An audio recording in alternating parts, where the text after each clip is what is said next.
Eastman T486B, because it's got a Bigsby on it. Check that out. And the Epiphone ES335 Pro. This is kind of an older school version of it.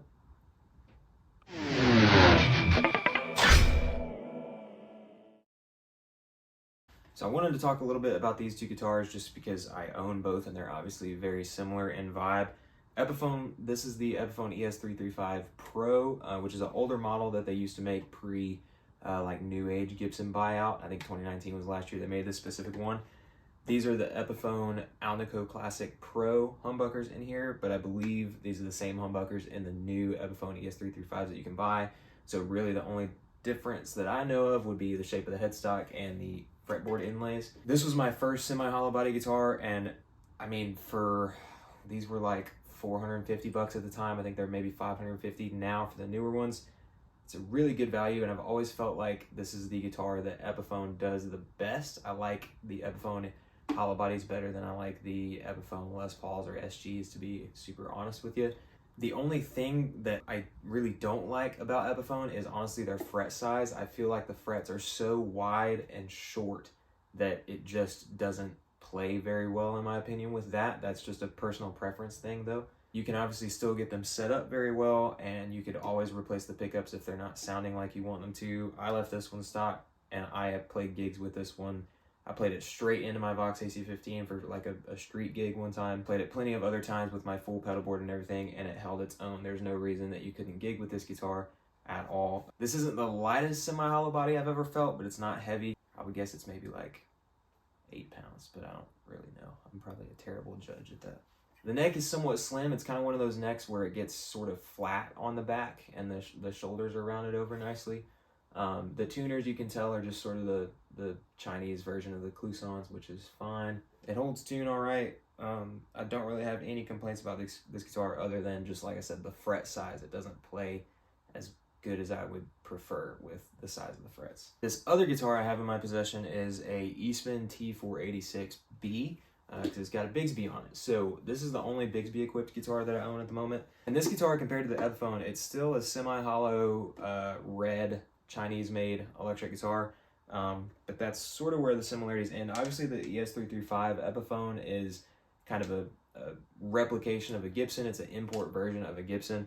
This one is obviously stylized in a Gibson way, but Eastman is a fully China based company, and they make a load of different instruments as well, and they're pretty revered for their quality, especially for a Chinese made brand.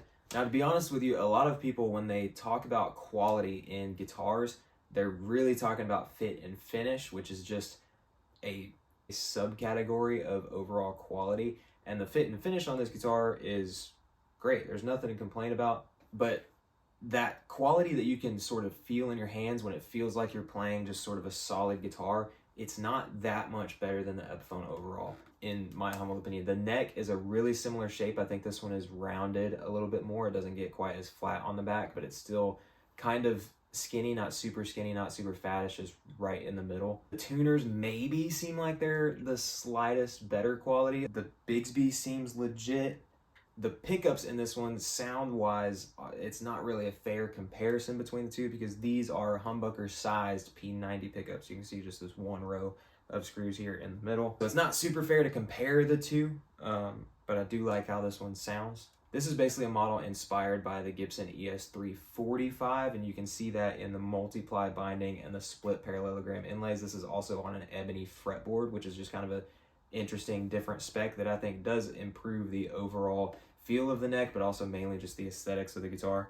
You also have that binding that extends up into the headstock. The headstock is bound, so that's pretty cool. The headstock shape is fine. I like it. You also do get some nice figuring on this one in the maple. It's a little bit flamey, even on the back too. It's got some flame there. It's nice.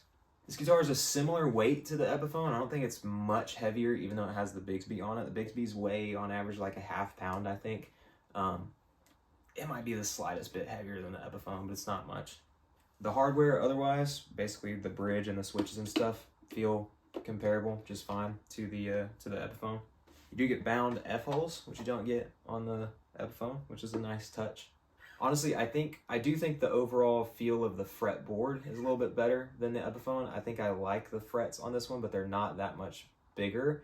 and I think the ebony just makes it feel a little bit better in my opinion, and the overall fret work I feel like is maybe a little bit better. But this is an older one that I got used, so it could have had a fret job done on it at some point. The Epiphone I bought new, and I can tell you I've never had a fret job done on it. So honestly, I don't know if there's any differences between these older Eastmans and the newer ones that you're getting. I think they're pretty much the same guitar, but I really couldn't find any answer to that anywhere online, and I haven't played one of the newer ones. Nowhere around me carries any of the newer ones. Overall value proposition, what I wanted to say coming into this video was that I would go with the Epiphone, because when you're paying the money for the Eastman, you're not far off where you could just get a used Gibson or a Gibson on some sort of deal. But then I looked up used Gibson ES335s, and you're still looking at least $2,500 on a good day, probably $2,750 to $3K for a used Gibson ES335. And that's just a normal ES335, not if you care about the aesthetic appointments of this one, like the ebony board, the split parallelogram inlays, and the multiply binding. You'd be looking at way more for that kind of stuff on a Gibson. Like the ES345 is I think $3,800 new. You'd be lucky to find one at 28, like on used or store demo or something like that. The used value of this guitar is sitting maybe around like 1,100 right now. I think they're going for about 16 to 17 new, depending on if you get the Bigsby one or the black one, or whichever one you get. The Epiphone, like I said, those new ones are somewhere around $549, $599. You can find them for $400 used probably all day. It just really depends. It's kind of just three different levels, and there's not a choice that's more obvious than the other one, unless that's just the one that you're looking at in the price point that you're looking at. I couldn't say that this is going to be so close to buying a Gibson that you might as well just get the Gibson, because this honestly sits right in the middle between the two. Another thing to note also is that the new inspired by Gibson custom Epiphone ES355s just came out, and I think they're maybe about to come out with some 335s in that range. The ES355s though are I think $12.99 new, so not much more than a used one of these, and they have an ebony fretboard with the block pearl inlays, the fancy binding, and Gibson electronics in them. So the only difference really at that point, big difference anyway, would be that the Epiphone inspired by Gibson customs have that Epiphone VOS finish on them, which is basically just kind of like a fancy satin finish. It's a satin finish, but still grain filled. You know, it doesn't have the open pores like some of the other satin finishes you'll find on Gibsons. It's just that satin kind of finish that I don't really vibe with that much. I've played a couple of those, and it's not my favorite feel. Also, the neck on those ES355s from the inspired by Gibson custom range are really fat. They're chunkers. Actually kind of similar to my Epiphone DG335, the Dave Grohl guitar. Pretty fat necks on those, way different than this one. This is a really slim kind of modern neck, and those inspired by Gibson customs are chunkers, so that's something you're gonna have to watch out for. But otherwise, I think if you don't want the standard Epiphone ES335, you want something a little bit more gaudy and a little bit more higher value and higher end, but you don't want to shell out the cash for a Gibson, those Epiphone inspired by Gibson custom 355s, the 1959 spec 355s, also have the Gibson headstock shape on them, which is awesome. Unless you're reading it up close, the font almost looks like it says Gibson too, but it still says Epiphone, and the Gibson electronics and pickups in there. You don't have to do any upgrading out of the box. Maybe find one of those used for $1,000, and that's probably what I would recommend if you were asking me. Me, at some point, I'm kind of a Gibson fanboy. I really love the way Gibsons feel, so I will probably trade these two for a Gibson ES345 at some point, just because I really like the split paralleles. So let me know what you guys think. I'll do a little sound demo, and leave your opinion in the comments. Which one would you buy? Do you own either one of them? If you own both of them or have owned both of them, what do you think?